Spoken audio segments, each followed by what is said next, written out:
In the early summer of 1940, Britain was running out of options. Allied armies were in a state of full retreat across Europe, and a German invasion across the English Channel looked like a near certainty. Winston Churchill became Prime Minister on the exact morning Germany launched its blitzkrieg into France and the Low Countries. His life's ambition was realized at the precise moment his country was losing the war, and he had very little political support at home. Many within his own party viewed him as an unpredictable opportunist. He only secured the premiership because the obvious candidate, Lord Halifax, turned the job down. Facing an overwhelming military disadvantage, Churchill had to find another way to fight. He opted for a psychological counteroffensive. He recognized that to stabilize a terrified public, his only immediate weapon was the English language. He had to mobilize words and send them directly to the front lines. On May 13th, Churchill faced a skeptical House of Commons to deliver his first major speech as Prime Minister. He told Parliament he had nothing to offer but blood, toil, tears, and sweat. He built these phrases using a highly deliberate vocabulary. Churchill drew heavily from older texts, pulling structure and phrasing directly from the Bible and Shakespeare. To modern ears, it might sound a bit archaic, but to the people of the 1940s, it carried an immediate, weighty gravitas. The language held universal meaning that the public easily understood. He paired this heavy vocabulary with aggressive repetition and alliteration. He would ask and answer his own questions back to back, defining the policy as waging war and the aim as victory. These rhetorical devices functioned exactly like modern soundbites.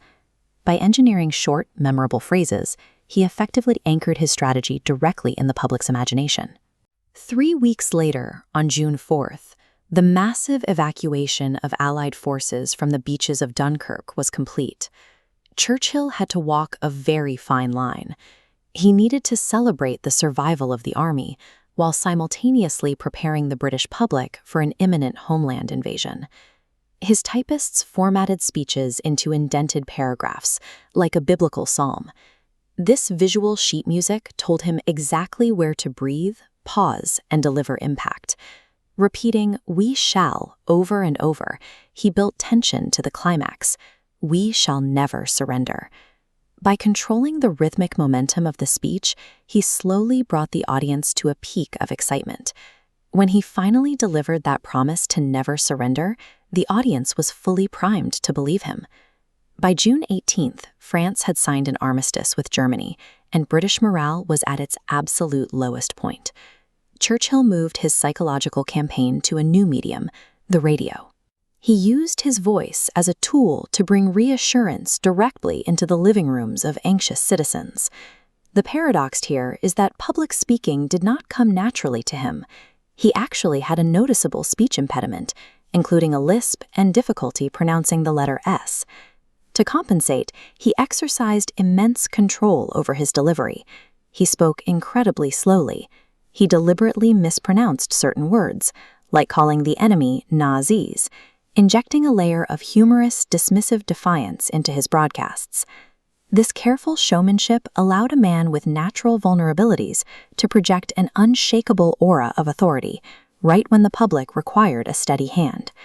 Churchill's speeches functioned as a psychological catalyst, synthesizing a national belief that victory was achievable. We can see the effectiveness of this strategy in the data. This chart tracks early opinion polling between July 1940 and May 1945. Throughout those 5 years, Churchill's approval rating never dipped below 78%. By the time victory in Europe was declared in May 1945, he had successfully led that same terrified nation across the finish line. While the military campaigns of the Second World War were fought with steel and immense sacrifice, the national endurance required to win was forged by the architecture of one man's words during a single, desperate summer.